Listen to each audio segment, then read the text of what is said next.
तो ये जो क्वेश्चन है कैसे इसको सॉल्व होगा, ये है 9 की पावर n मल्टीप्लाई बाय 3 की पावर 2 मल्टीप्लाई बाय 3 की पावर n माइनस 27 की पावर n, नीचे 3 की पावर 3m मल्टीप्लाई बाय 2 की पावर 3 इक्वल्स टू 1/27। ये हमें गिवन है पूरा का पूरा, और हमें प्रूफ करना है m माइनस n जो है वो 1 है, हमें ये प्रूफ करना है। ठीक है, कैसे करोगे देखो ध्यान से, पहले तो जहाँ पर 3 बना सकते हो आप वो बना दो। ठीक है, जैसे 9 जो होता है वो 3 का स्क्वायर होता है, तो अगर मैं इसको 3 की पावर 2n लिख दूँ तो कोई दिक्कत तो नहीं है। और यहाँ पर हम 3 की पावर 2 मल्टीप्लाई बाय 3 की पावर n, ठीक है, माइनस, और इसको भी 3 इंटू 3 27 होता है, तो 3 की पावर 3n लिख दिया।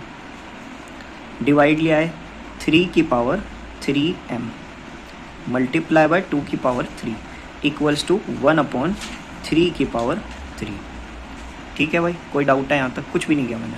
अब क्या करेंगे, ये यहाँ पे मल्टीप्लाई है, ये 3 की पावर 2n है, ये 3 की पावर n है, तो पावर पावर आपस में ऐड हो जाती है अगर बेस अगर सेम हो। तो मैं यहाँ पे लिख सकता हूँ 3 की पावर, ठीक है, 2n plus n multiply by 3 की पावर 2 माइनस 3 की पावर 3n डिवाइडेड बाय 3 की पावर 3m मल्टीप्लाई बाय 2 की पावर 3, और यहाँ 3 की 1/3 की पावर 3, इसे कुछ नहीं किया हमने। ठीक है, अब अगर मैं ये ऐड कर देता हूँ, ये छोटी सी इक्वेशन जो है अगर मैं ऐड कर देता हूँ तो ये 3 की पावर 3n हो जाएगी, ये हो जाएगी 3 की पावर 2, ये हो जाएगी 3 की पावर 3n, और नीचे डिवाइड में आ जाएगा 3 की पावर 3m मल्टीप्लाई बाय 2 की पावर 3 इक्वल्स टू 1/3 की पावर 3। यहाँ तक कोई डाउट?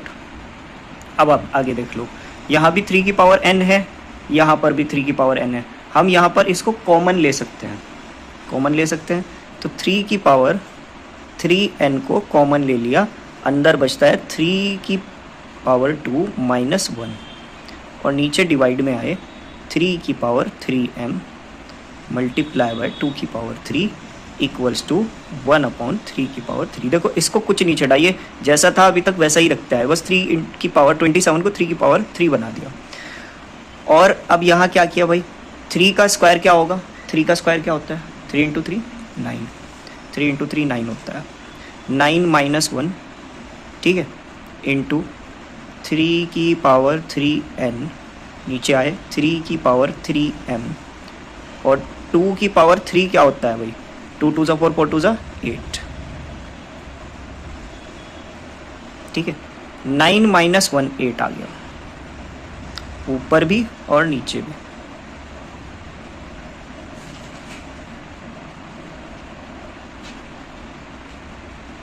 नीचे भी और ऊपर भी 8 आ गया, 8 से 8 चला जाएगा।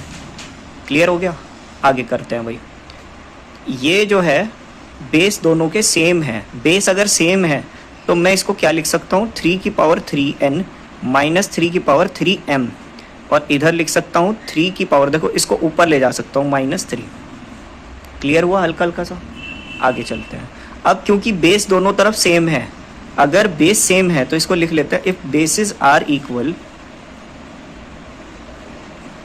सो एक्सपोनेंट्स आर ऑल्सो। मैं लिख दूंगा 3 की पावर n माइनस 3 की पावर m इक्वल्स टू -3। ठीक है, 3 यहाँ से कॉमन ले लेंगे,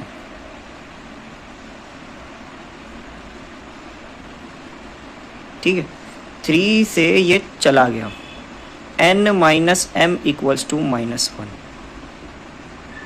अब यहाँ पे प्रॉब्लम, आप कहोगे सर m माइनस n 1 लाना था, लेकिन हमारे पास क्या आया, हमारे पास आया n minus m equals to -1।